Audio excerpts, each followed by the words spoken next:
రాష్ట్ర ప్రభుత్వం అభివృద్ధి బాటలో నడవడానికి కారకులైన నారా చంద్రబాబు నాయుడు గారికి, అలాగే పవన్ కళ్యాణ్ గారికి, డిప్యూటీ సీఎం పవన్ కళ్యాణ్ గారికి, అలాగే మన నారా లోకేష్ బాబు గారికి, వాళ్ళని ఆదర్శంగా తీసుకుంటూ మన కళ్యాణదుర్గ ప్రాంతాన్ని కూడా అభివృద్ధి బాటలో నడిపించాలనే దృఢ సంకల్పంతో మనం రేపు ఎల్లుండి అంటే 13, 14వ తారీఖు నిరుద్యోగులకు జాబ్ మేళా అనే కార్యక్రమం నిర్వహించడం జరుగుతుంది. ఆ విషయం మీకు కూడా ఇంతకుముందు కూడా తెలియజేశాం.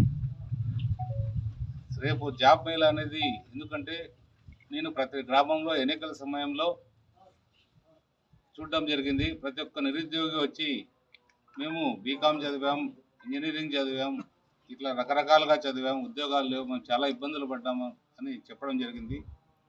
ఆ రోజు ఒకటే అనుకున్నాం, నిజంగా ఇది వెనకబడిన ప్రాంతం, ఈ ప్రాంతంలోకి నేను రావడం నేను అదృష్టంగానే భావించాను.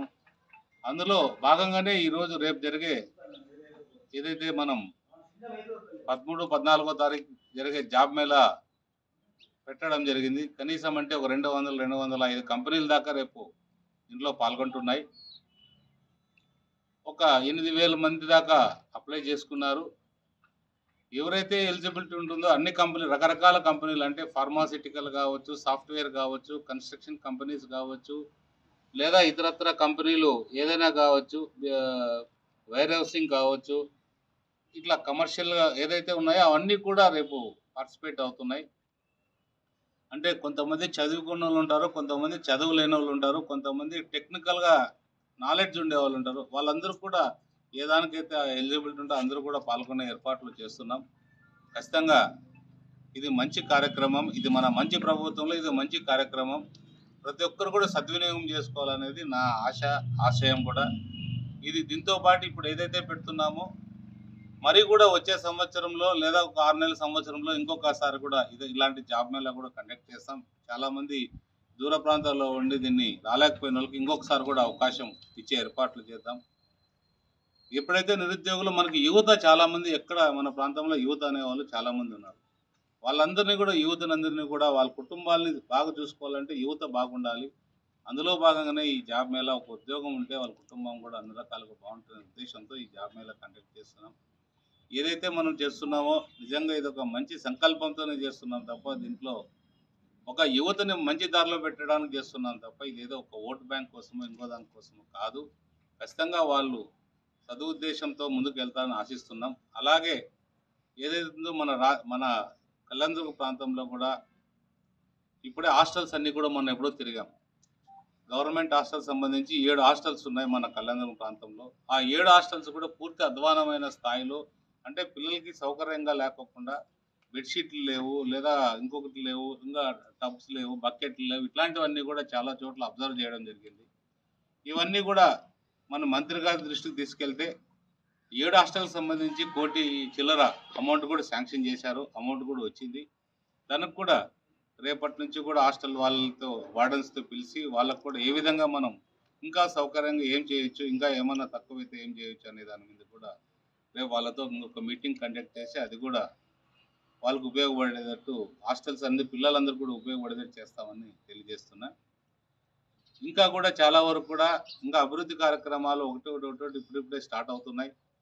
మొన్ననే చూశారు మీరందరూ కూడా, రాయదుర్గంలో చంద్రబాబు నాయుడు గారే మన భైరవాన్ దీప ప్రాజెక్టుకు సంబంధించి ఇది నా ప్రెస్టీజియస్ ప్రాజెక్టు, నేను ఖచ్చితంగా దీన్ని పూర్తి చేస్తానని ఆయన అనౌన్స్ చేయడం నిజంగా మన ప్రాంత వాసులందరికీ, ముఖ్యంగా రైతులందరూ కూడా చాలా సంతోషంగా ఉన్నారు. నాకు ఒకటే ఏదేమన్నా కూడా మన రైతులు ఒకటే గొప్ప విషయం ఏంటంటే, మాకు ముందు కాలువ తోగేయండి, తర్వాత మాకు రావాల్సిన నష్టపరిహారం కూడా వేయిస్తారనే అభిప్రాయాన్ని కూడా అందరూ వచ్చారు. కానీ నష్టపరిహారం వేయించడానికి మేము ప్రయత్నం చేస్తున్నాం. ఆ నష్టపరిహారం కూడా మన ముఖ్యమంత్రి గారు త్వరలో వేయిస్తానని కూడా తెలియజేయడం జరిగింది. అది కూడా ఆ కార్యక్రమం కూడా పూర్తి చేస్తాం. ఎందుకంటే మన ప్రాంతాన్ని ఎప్పుడైతే మనం అభివృద్ధి చేసుకుంటామో అందరూ సంతోషంగా ఉండాలనేది మన ఆతృత. ఇంకా కొన్ని మన దృష్టికి వస్తున్నాయి ఈ మధ్య కొంతమంది ఎక్కడైనా మీ దృష్టికి వచ్చినా, మీ విలేకరుల దృష్టికి వచ్చినా కొన్ని చోట్ల అవినీతి జరుగుతుందనేది ఎక్కడైనా ఉంటే నా దృష్టికి తీసుకొస్తే ఖచ్చితంగా మనం చేతనైనంత వరకు అవినీతి జరుపుకోకుండా ప్రజలకు ఉపయోగపడేటట్టు ఏదైతే పనులు ఉంటాయో అవన్నీ కూడా సక్రమంగా జరిగేటట్టు చూస్తాం ఖచ్చితంగా. ఎందుకంటే ప్రజలు ఏదైనా ఒక సర్టిఫికేట్ కోసం పోతే ఆఫీస్కి వెళ్తే సర్టిఫికేట్ తీసుకొని రావాలి తప్ప వేలు డిమాండ్ చేసి ఆ డబ్బులు వాళ్ళు కట్టి ఉన్నదాన్ని ఒక డబ్బు పోగొట్టుకుని ఆ సర్టిఫికేట్ చేసేది ఎవరన్నా ఉంటే గిన ఖచ్చితంగా మీరు మా దృష్టికి తెస్తే వాళ్ళపైన కూడా చర్యలు తీసుకొని ఏ ఒక్కరు కూడా ఇబ్బంది లేకుండా ప్రతి ఒక్కరు కూడా బాగుండేదని చూస్తాం. పార్టీలకు అతీతంగా ఏదైతే మన పరిపాలన ఉంటుందో పార్టీలకు అతీతంగానే చేద్దాం. అందరూ కూడా మన ఎందుకంటే ఈ ప్రాంతంలో ముందున్న ప్రభుత్వం పూర్తిగా విభజించింది. అంటే వాళ్ళ పార్టీ వాళ్ళని కూడా వాళ్ళు హింసించి ఇబ్బంది పెట్టారు. అలాంటి మనం ఈరోజు రావడం ప్రజలందరూ కూడా అత్యధిక మెజార్టీతో మనల్ని గెలిపించారు. దాన్ని దృష్టిలో పెట్టుకుని అంటే మనము మన పరిపాలన కూడా ఒక సుపరిపాలనగా ఉండాలనేది మా ఆశ. ఖచ్చితంగా అది ఉండేటట్టు చూస్తాను. అది ఏమన్నా పొరపాట్లున్నా ఇంకోటి ఉన్నా నా దృష్టికి తెస్తే ఖచ్చితంగా అవన్నీ సర్ది జరుపుకోకుండా చూసే బాధ్యత కూడా నేను తీసుకుంటున్నా. అలాగే నిన్ననే మన ముఖ్యమంత్రి గారు కూడా రెవెన్యూ అంటే ఆల్ కలెక్టర్స్ మీటింగ్ రెవెన్యూ సదస్సు జరిపారు. సమస్యలన్నీ పరిష్కరించడానికి చూస్తున్నారు. ఎందుకంటే ఈ భూ సమస్యలు చాలా ఉన్నాయి.